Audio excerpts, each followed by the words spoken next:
তো কয়েকদিন আগে আমি ১,০০০ সাবস্ক্রাইবার হয়ে খুশিতে একটি কমিউনিটি পোস্ট দিয়েছিলাম, যেখানে আমি বলেছিলাম যে আমি কিউএনএ করতে চলেছি। এবং সেই কমিউনিটি পোস্টের কমেন্টে মাত্র ৭টা প্রশ্ন এসেছে। এবং বাকি ২টা প্রশ্ন আমাকে হোয়াটসঅ্যাপে করা হয়েছে। তবে এখন কী বা করব, এইদিকে কন্টেন্টের অভাব চলছে। তো ভাবলাম কিউএনএ ভিডিওটাই করি।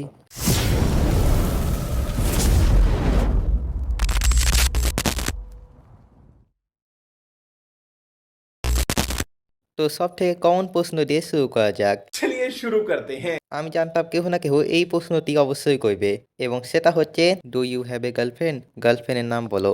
এরপর আমাকে শাউট আউট দাও। ভাই, শাউট আউট তো দিয়ে দিতাম, তবে গার্লফ্রেন্ডের নাম বলার জন্য গার্লফ্রেন্ড থাকা লাগে, আর বাকিটা আপনি নিজেই বুঝে গেছেন। এরপর আদ্রিয়ান আহমেদ জিজ্ঞাসা করেছেন যে আমার ফেভারিট অ্যানিমে কোনটা। তো যখন আমি প্রথম অ্যানিমে দেখা শুরু করেছিলাম, তখন আমার ফেভারিট অ্যানিমে ছিল অ্যাটাক অন টাইটান। এবং বর্তমানে আমি যখন ওজি অ্যানিমে দেখা শুরু করলাম, তখন নারুতো আমার ফেভারিট অ্যানিমে হয়ে গেল। এরপর অনুভব, বাই দ্য ওয়ে, আমার বড় ভাই, সে জিজ্ঞাসা করেছে বড় ভিডিও অর্থাৎ লং ভিডিও ফেস ক্যামে কবে করব। ওয়েল, এর আগে আমি 3টা শর্ট ভিডিও ফেস ক্যামে করেছিলাম, তবে এরপর আবার আমি নট ফেস ক্যাম করা শুরু করলাম। ওয়েল, এটা করার কারণ এটা না যে আমি ক্যামেরার সামনে আসতে আনকমফোর্টেবল। ওয়েল, হ্যাঁ, আমি একটু আনকমফোর্টেবল, বাট সমস্যা এটা হচ্ছে আমার ফেস ক্যাম করার প্রতি তেমন কোনো আগ্রহ নেই। মানে কোন কাজ করার জন্য তো একটি আগ্রহ থাকতে হবে না, তো সেটা আমার নেই ফেস ক্যামের প্রতি। তবে যদি ভবিষ্যতে কখনো আবার কিউএনএ করি, তো হয়তো সেটা ফেস ক্যামে করব। তো এরপর এমডি মাস 7 প্রশ্ন করেছে আমার ফেভারিট অ্যানিমে ক্যারেক্টার কোনটা এবং আমার দেখা প্রথম অ্যানিমে কোনটা। সো যে অ্যানিমের মাধ্যমে আমি আমার অ্যানিমে জার্নি থেকে শুরু করেছি, সেটা হচ্ছে ডেথ নোট। এবং যদি ফেভারিট অ্যানিমে ক্যারেক্টারের কথা বলেন, তো আমার এক একটা অ্যানিমেতে এক একটা ফেভারিট ক্যারেক্টার আছে।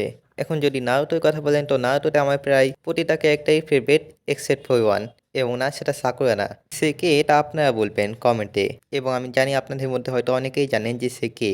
এবং যদি বাকি অ্যানিমের কথা বলি, যেরকম অ্যাটাক অন টাইটান, তো অ্যাটাক অন টাইটানে আমার ফেভারিট ক্যারেক্টার হচ্ছে লিভাই, ডেথ নোটের ফেভারিট ক্যারেক্টার এল, কাজুনা বাইটের ফেভারিট ক্যারেক্টার নাওমি এবং হুসিনা।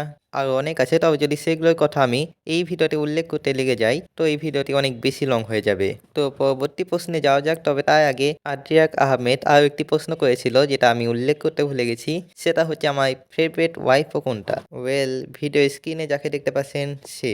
এনিওয়ে, পরবর্তী প্রশ্নতে যাওয়া যাক। তো এখানে ফাতেমা তুসও জিজ্ঞাসা করেছে আমার ফেভারিট অ্যানিমে ক্যারেক্টার কোনটা। তো সেটা আমি আগেই বলেছি। এরপর আয়েশা সিদ্দিকা অভিনন্দন জানিয়েছে, থ্যাংক ইউ ফর দ্যাট। তো এখন ইউটিউবে প্রশ্ন শেষ, এখন হোয়াটসঅ্যাপে প্রশ্নতে আসা যাক। তো হোয়াটসঅ্যাপে আমার বড় বোন জিজ্ঞাসা করেছে আমার ফেভারিট অ্যানিমে কোনটা, যেটা আমি এর আগেই বলেছি। এবং ভবিষ্যতে আমার চ্যানেল দিয়ে পরিকল্পনা কি। ওয়েল, সত্যি কথা বলতে আমি এখনও তেমন কোনো পরিকল্পনা করিনি। এবং তিনি আরও জিজ্ঞাসা করেছেন অ্যানিমের প্রতি আমার এত ভালো লাগা কেন।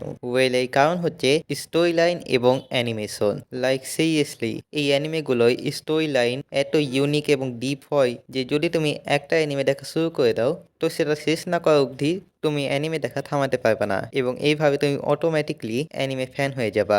এরপর প্রশ্ন করেছে প্রিন্স, কোন দেশে প্রিন্স। ওকে, সমস্যা নেই। তিনি প্রশ্ন করেছেন দিনে কয়বার। ভুল কিছু মনে করেন না, ওনার কথায় মানে হচ্ছে দিনে কয়বার আমি অডিও রেকর্ড করি। So this is my answer. তো ভিডিও শেষ করার আগে আপনাদের এত সাপোর্টের জন্য আমি আপনাদের ধন্যবাদ জানাতে চাই। আইগাটো ওজাইমাস। তো ভিডিওটি এখানেই শেষ করছি, দেখা হচ্ছে পরের বার। আল্লাহ হাফেজ।